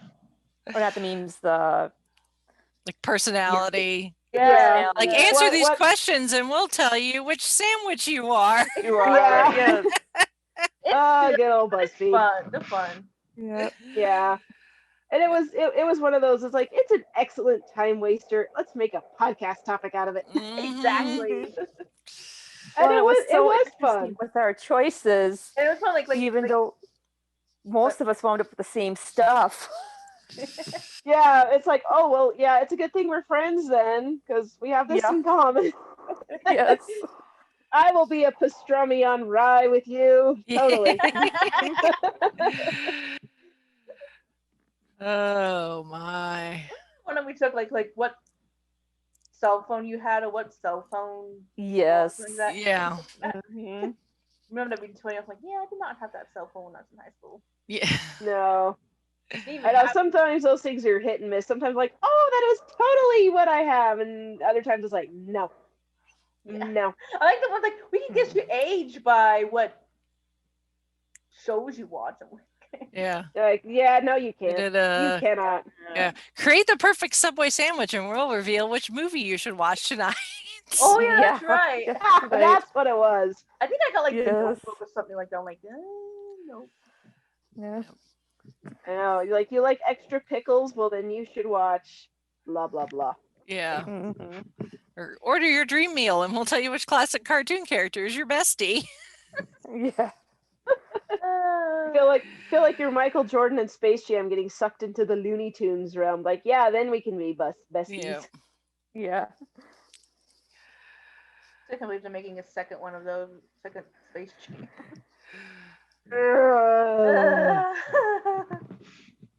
One was enough. Hey, it's been a while since we had, the Looney Tunes characters on the big screen, so that is true, but I don't know that we need to do Space Jam again. Also, I'm not a fan of LeBron James, so there's more part of my problem. Yeah. I mean, and the first one came out in 95. Say Michael Jordan's is a little up there in age. Yeah. It was weird because I watched that documentary ESPN did. I only saw like one episode of it because I was visiting my folks and they had it on. And I'm like, fine, I'll sit and watch this. And I was like, just kind of, I know this is terrible to say, and I fully recognize this. It was just weird to see how old everybody is now. Yeah. I know that. I mean, obviously, I'm not in middle school anymore. The Bulls at their height in the 90s. It's like, oh yeah, that wasn't that long ago. Like, oh wait, yes it was. Yes, it was. Yeah. The pain is still fresh in my heart. I was at that game 6 in Salt Lake, and we were gonna win, and that son of a bleepity bleep pushed off and. Don't ask a Jazz fan about the Bulls in the 90s. Just don't do it. I was 13 and I cried all the way home. I was traumatized. I still have trauma. Oh, I was like, you. Bad words I can't say on our PT. So much pain. So much pain. Pain. You're in a glass case of emotion. Why am I a sports fan? It has brought me nothing but sorrow and pain and misery. Yeah. Flames on the side of face. Yes, flame heaving on the side of my face. Oh my goodness. Go back 2 episodes ago. Yeah. Yes. Really. 2 episodes ago. Yeah. I hope everyone has been enjoying our movie reviews, our retro movie reviews, because all things considering the way the movie theaters seem to be going, it's going to be continuing for the foreseeable future. So here's the thing. If there's a retro movie that you like that we haven't covered, that we could possibly find somewhere on streaming or we got to be able to find it and watch it. If there's a request you have that you want us to review, send it in feedback, leave it in the comments, because we'll take requests. Yeah, sure. I know Shalane has given us some, so yes, they're on the list. Some of them are going to get covered next year because they're anniversary years. I've already gone through all the Disney and written those down for next year. Ooh, excuse me. So at least those are covered, but other not Disney. Yeah, I feel like we've been doing a lot of Disney movies. Just because it's because most of them are on Disney Plus, so it's easy to get. We have Disney Plus. So that's why I said easy to get. So yeah. I mean that was another one I really loved. Another review that we did recently this year was the Goofy movie. It was one of those retro reviews and it kind of sparked I went and found the soundtrack and I showed it to Alex, or the movie to Alex, and he loved it. And I was playing the soundtrack on my phone when I was cooking dinner one day. He came in and started dancing in the kitchen. It was so cute and just and at one point I was still taking him to school. He started going on the bus now, but I was taking him to school back at that point still. And we were listening to Eye to Eye, and it went on to the next song, and he was like yelling at me to change it back because he wanted to hear the other song again. So it was because we reviewed that movie, it kind of spurred me to share it with my little boy, and he loved it. And I'm like, oh, I'm sharing things from my childhood with my son. This is like peak parenthood dream. Yes. But that's also it's one of my favorite movies too. So it was good to talk about and good to review. Well, it was fun. It was fun for me to finally watch it because it was one of those where I know this movie exists. I've just never watched it, and now I have. Thank you very much, Disney Plus. And that's another big thing about doing this podcast is getting to see things, read things, do things that I probably wouldn't have thought of on my own, and finding out, hey, this is kind of cool. Or being introduced to things. It's like, when this started, I was like, yeah, Doctor Who and the Marvel Cinematic Universe and kind of Star Wars and, the Disney parks and conventions and conventions. Like, and now it's like the conventions have gotten even like, crazier, and the stuff that I've experienced at conventions has just gotten, it's like that very first, like the first PopCon was the same year that we launched, hence the Sylvester McCoy bumper. That was our very first bumper. We hadn't even recorded any episodes no, yet. we hadn't launched yet, but we knew it was coming. It's like we had the name and everything, which is why Sylvester I can remember when we got that dropped in our chat. That was yeah, that's why Sylvester makes fun of the name, because he got it as soon as I told him. He's like, okay. I don't think like how we have one from Sophie that mirrors it. Yes. Yeah. That was great. Yeah. But yeah, that's always. We've been able to like, go to some of these events and not just, get to go as a fan. I mean, you're always a fan, but to be able to go also as a podcaster, whether, we're officially there as press or, you just, happen to, get bumpers from people, like Chrissy has, Yeah. Well, no, that was like from her doctor. No, that was the most amazing thing. Well, there was the year that Colin Baker and Paul McGann were both at FanX. Well, no, that one was Comic-Con. And they had a booth right next to each other, and they got the joke. Like Colin was he was having a blast with it when I asked him for a bumper. And you listen to the bumper when we play it on our thing, and I just always like, I'm just so happy. And then Paul was like, well, what do you want me to say? And I'm like, in that buttery voice, you could read the phone book, my dear. Whatever you'd like. Whatever you'd like to say. But it's like the Shakespearean soliloquy, Yeah. The instructions on how to make macaroni and cheese, I don't care. I don't care. Yeah, you could read off like the ingredients to the shampoo bottle. I don't care. Yeah. But no, when and then Peter Davison came the next year, or the year or 2 years out. I can't remember now. I'll have to go back and look. But I explained to him like what our name was and where it came from, and like it's your fault. It's like this is all you. You do realize that. Yeah. But it's just kind of fun to talk to those personalities, those actors, and be like, hey, yeah, this is like we took this inspiration from you, and just kind of see how touched they are, how humbled they are by this. And it's like, yeah, they're people too, and you talk to them just like normal, and and then you meet David Tennant and you fangirl all over his shoes. Yeah. But no, it's doing a podcast has been.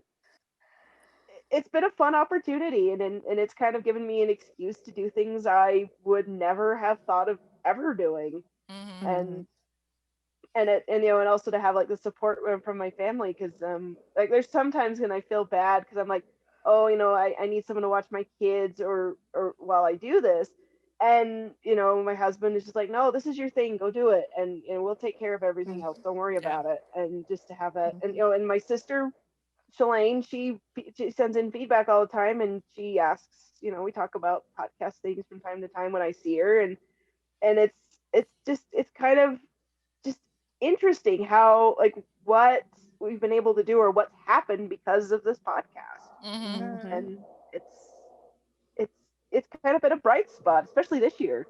Oh yeah, definitely, for sure. I mean, and even before this year, I've had, I've not like going around like holding a neon sign over my head that says I suffer from mental illness, but it's like I've had bouts of depression and anxiety and stuff off and on in the past, and there have been times where I would hit a bout of depression where I spent my days vegging on the couch and taking really long naps, sometimes multiple naps throughout the day, and not showering. And I don't want to get too TMI, but if you suffer from mental health issues, sometimes like personal care kind of goes out the window because you can't muster up the energy to give a crap. But I always came to do the show. Yeah. I always was able to muster the energy to come and do the show and edit the show and get it up because this is important to me. And this year, even more so, being stuck at home, but being able to, everybody's routine has gotten absolutely screwed up, but we've been able to keep our routine doing this. So it's like the one piece of normalcy from pre-pandemic we've been able to keep. Now we've added D&D on top of it. So and that was kind of a fluke because I was telling you guys like that Jared was doing it for the library because same thing. The library we have no in-person programming, we have no activities going on, but he was like really big on doing the online stuff, and I was like, it was kind of, I was kind of half joking, and I said, you guys come on, you guys could totally sign up and come do a D&D game, and he offered like, well, I'll just do one for you guys, and and then we record it and do it, and that's been a fun thing to do too, and add that on, and maybe I don't know how we would do a topic about D&D other than because there's so many aspects of it. I said, we would probably just want to do this, but just share the Roll20 screen. Right, and just probably just play. The best way the best way to talk about D&D is to actually play it. Otherwise you get an encyclopedia like my husband, and he talks about all these obscure things, and sometimes he'll get going off on, and I love it when he does it, but there's sometimes I'm like, okay, I have no idea what you're talking about. But no, you're right. It's like this was. I mean, I'm right there with you, Rachel. I have anxiety, which can become depression, and I've had some rough spots. But because I know I'm like, okay, Monday we're podcasting, it's part of my routine, and I feel like it's not a responsibility. I don't want to say it to make it sound like a chore because that's not what it is. But it's like I feel like I have people counting on me, like you guys for one thing, but then the people who listen to us, it's like they're expecting an episode, and if we don't put that out, I'll be disappointing them. And also it's fun. Like it gives me a moment to put away my responsibilities, put away the things that stress me out and give me that anxiety, and talk about movies, talk about books, talk about fun things that I wish I could be doing all the time. And I mean, it's the same kind of thing. It's like there are times like the only thing getting me out of bed is my little boy comes in and he needs to get up and get dressed and get fed. And so like if I have something that I need to go do, or people are counting on me, that helps get me out of it to a point. But just the fact that we focus on positive things. I mean, there have been times when we were like, we talk about, we talk about, when someone passes, or, if there's an episode of a show that we watched that we didn't like I remember when Once Upon a Time was starting to go weird, we kind of had a little bit of a rant. Even then it was still like, but we still like the show, and it's not that we hate the show, it's that it deserves better. So we've been able to focus on positive things, and we're the complaining and nagging, but it's because we care so much. Yes, about and that we're not, show. we're like it's criticism. Like you can do so much better. Right. And it's haterade, but not to the point of full-on haterade. Yeah. I mean, because I've worked, I worked for a stint writing for a blog that depended on ad revenue to stay afloat, and I started that job to be like, I want to get my opinions out there. I want to write about things that are important to me, and that I hope other people feel are important to me. But then it got to the point where like we were just chasing the ads. So we had to write clickbait headlines, and we had to find sensational topics to write about, because that's what people would read, even when they would complain like, oh, this is beneath you. Yeah, but you're still clicking on it. And that's what we were focused on. And I hated it. I hated how negative and how, salacious, gossipy, tabloidy it kind of started to feel. And I mean, I got laid off from that job. I'm not going to go into that, but and even Jared, after a while, he's like, you're so much happier, you're so much better when you're focusing on positive things and like helping people or doing, or the podcast is a part of that. Is we're focusing on the things that we love, the things that are our favorites, that things that make us go squee. Because that's kind of what our thing is built on. And it's like, and introducing each other to new things, and hopefully introducing our audience to new things. And if they like it and come back and tell us, that's great. And so it's more because like the internet is a big place, obviously, but there's so much negativity, there's so much hate, there's so much to complain about, and a lot of people do a good have that market cornered on hating on things, and it kind of gives you a bit of an adrenaline rush to hate on something. But it's like, let's focus on what we like. Why are we fans of these things? Why do we like these things in the first place, and why does it matter to us so much? So that's kind of been our MO from the beginning. And I don't know, I mean, some people don't care for it, but others have shown that they do. So I think that's been kind of that's our that's sort of our mission statement, I guess. I mean, that's that. I mean, we've not been like, waving a banner or anything, but we just kind of just been doing what we've been doing in hopes that the people that are listening to our content aren't, because it's like, we're the Five-ish Fangirls, this is a female led and produced and all that podcast. So there is a bit of, we could, if the start, we could have been like, well, this is going to be very feminist, and we could have been like, we're going to talk Star Wars, but from a feminist agenda or whatever. But that's not, there are other people that can do that.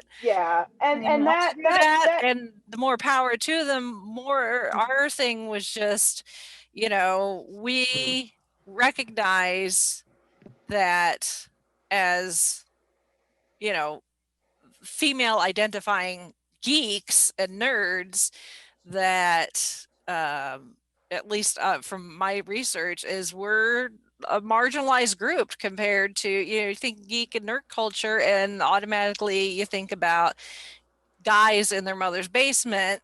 It's like the guys in Stranger Things kind of, and it's like, 11 comes in and throws their, tosses her world literally upside down. And we kind of wanted to do that, where it's like, geek girls are, and fans of geek culture related things are legitimate fans too. And we're not trying to be like, we're here, hear us roar, but it's more like, we're going to speak about what we love and sometimes be critical about it, but in a way that hopefully other female, geeks out there hear it and be like, oh, they, there's other people have the same opinion as me. I'm not alone.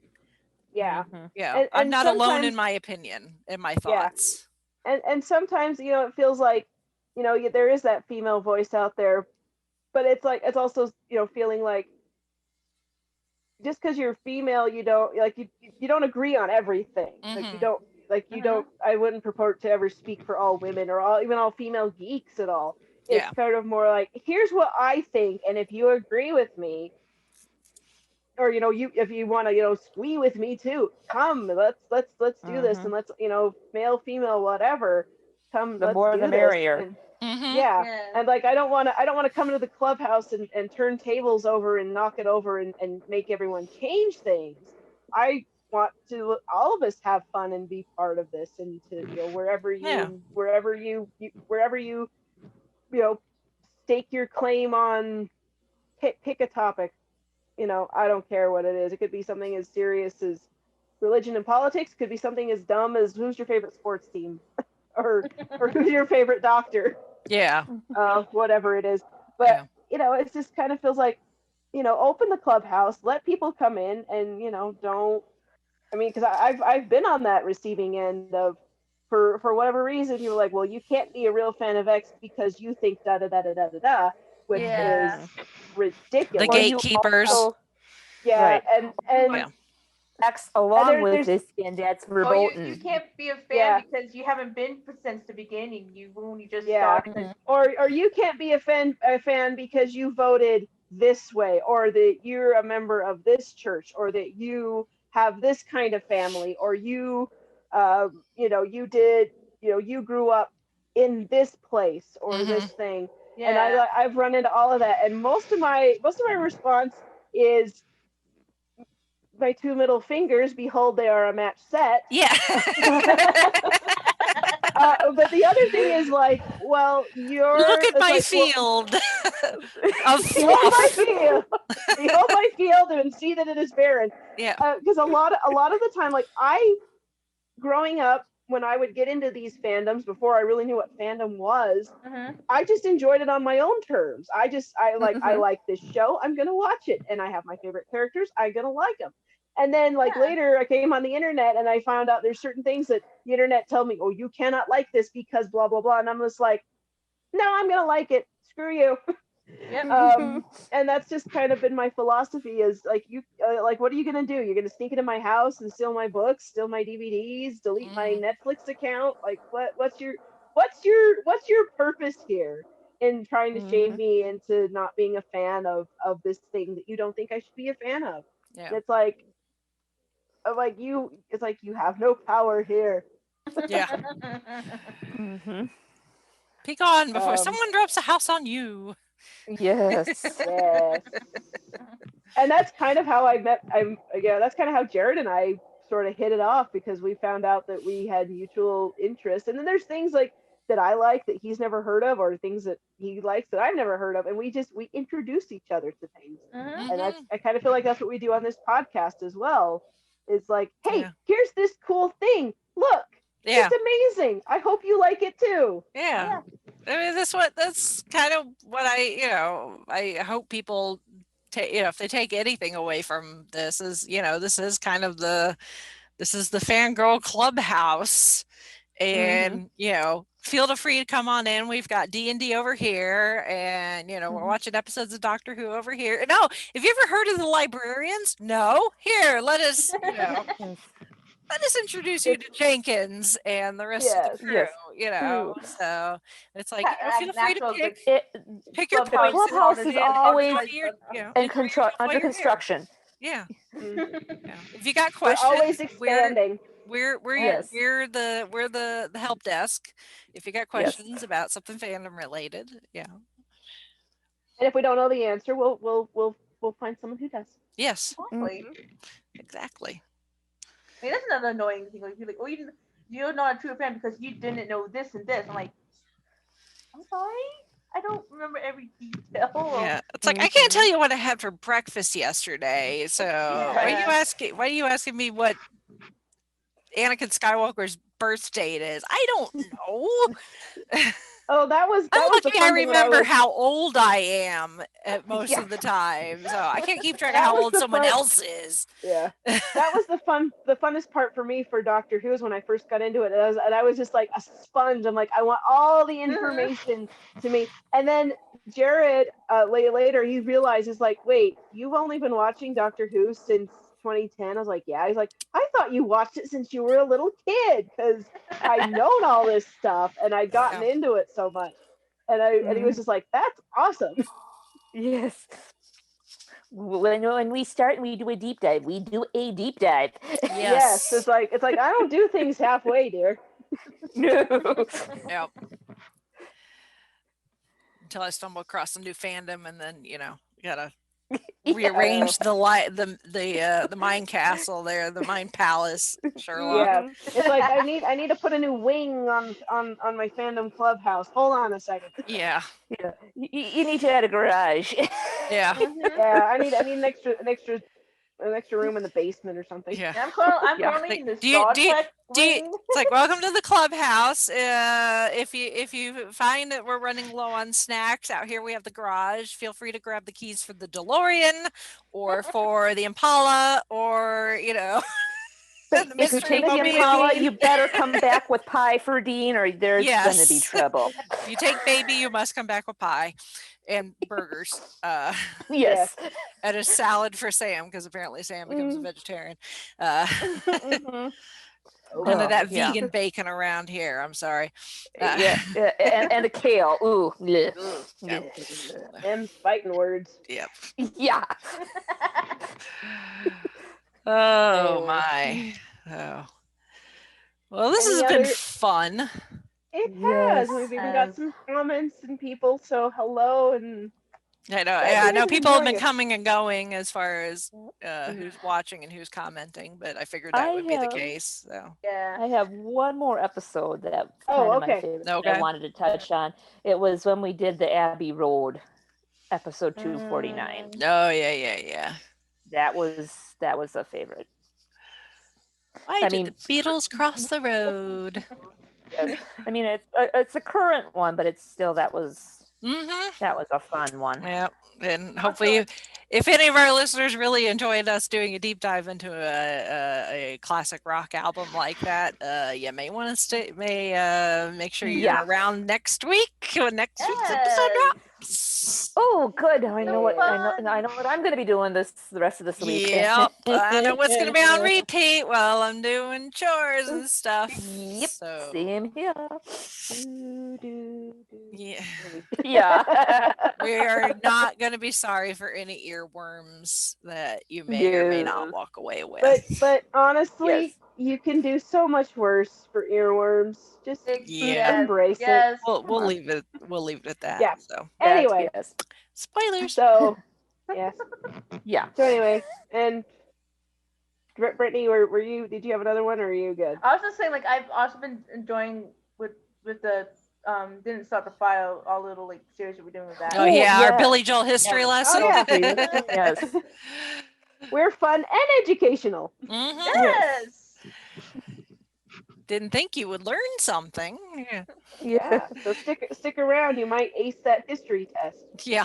Yeah. Well, you know what? It has actually not necessarily a history test, but it's funny because we've done like when Chauncey and I did our road trip to Ohio last month, and we went to the Air Force Museum, and they have it broken down. It's chronological, so if you start at the front of the museum, work your way to the back, it starts with like the history of flight with like hot air balloon, and then like the Wright brothers and all that, excuse me, but then it goes through all of like the major conflicts.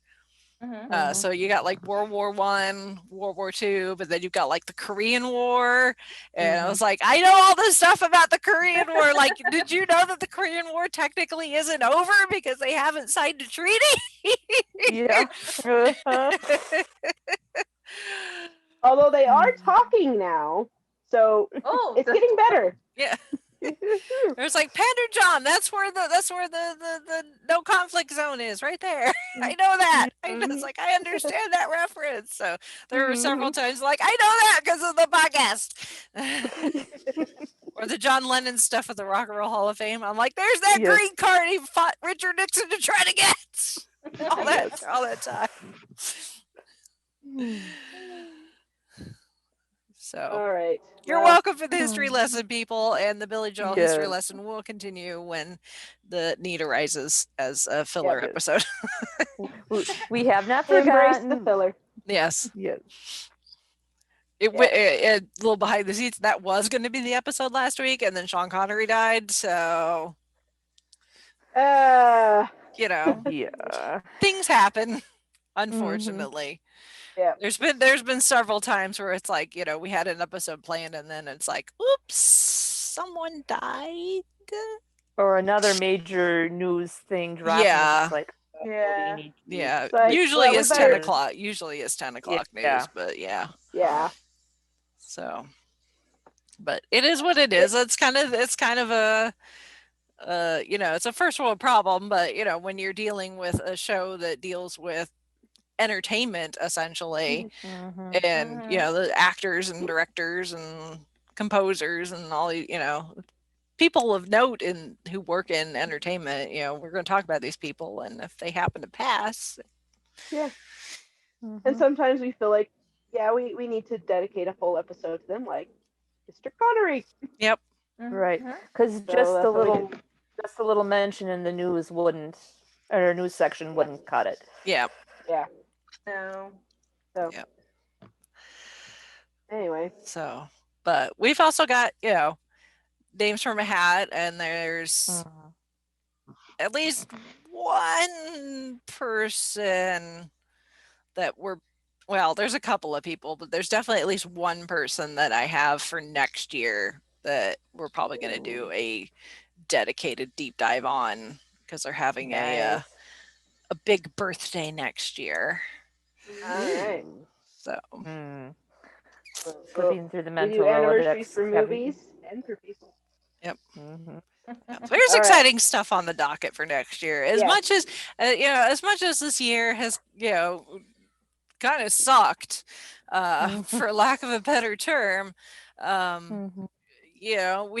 think we're very fortunate that we've been able to continue and be able to find things to talk about when all of Hollywood essentially shut down.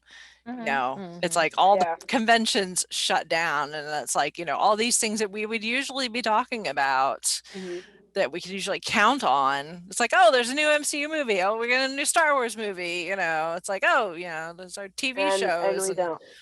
There's no Gen Con, there's no PopCon. It's like, what are we gonna do? And thankfully, with the power of the internet,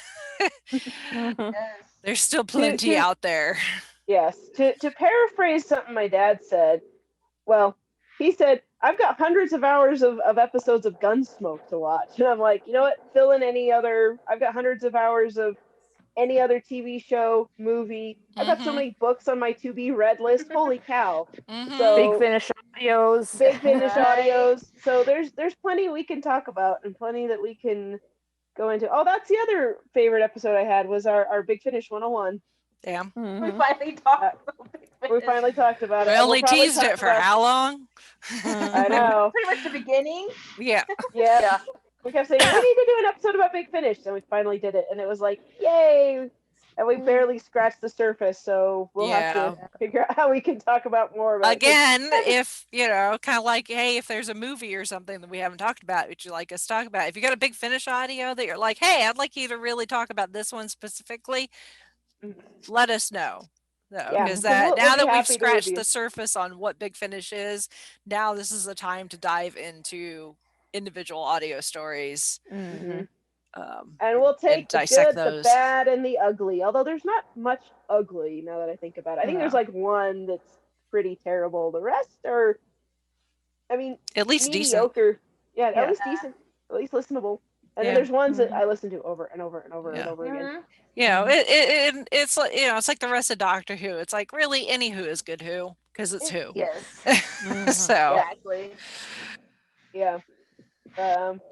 So send us that feedback, or if you have a request or feedback, send it fiveishfangirls@gmail.com, and go to the5ishfangirls.com for all of our links. And you're probably watching this on Facebook, so you already know where our Facebook page is, and you can see the all other social medias, on all the social medias, and our YouTubes, and how to download the podcast, and how to support the show. Thank you all, everyone, for supporting us for 300 episodes. Here's the thing. If I had better technology, I could do like graphics, but I don't. Fireworks, jazz hands. Yeah, jazz hands. I can see jazz hands. Yeah. So. Yep. So again, thank you everybody who's joined us on this the live stream, and for your comments and all your support and everything. And 300 is so I guess for the 300th ish time, Because you also got to throw in the little extra squee episodes and the side tangents and stuff too. So it's really been more than 300, but officially numbered episodes were 300. So this is our main range. Show proper. Yeah, so we're like Big Finish. This is the main range. So for the officially 300th time, we're going to sign off for this week.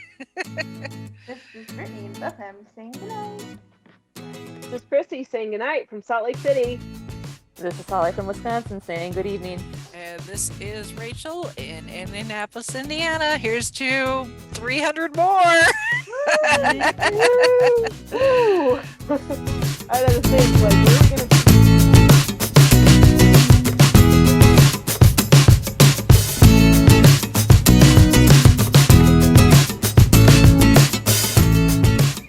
You have been listening to the Five-ish Fangirls podcast. You can find more episodes and information at thefivishfangirls.com. Any and all books, movies, games, and any other forms of media mentioned are owned and operated by the respective copyright holders. No copyright infringement is intended or implied. If you wish to support the show, the easiest way is to leave us a rating and review. More ratings and reviews will make it easier for others to find the show. If you wish to support us monetarily, you can do so at patreon.com/5ishfangirlspodcast. All money goes towards fees and equipment to keep the show going. For official Five-ish Fangirls merchandise, visit redbubble.com/people/5ishfangirls. We love hearing from our listeners and encourage feedback. You can email us at fiveishfangirls@gmail.com.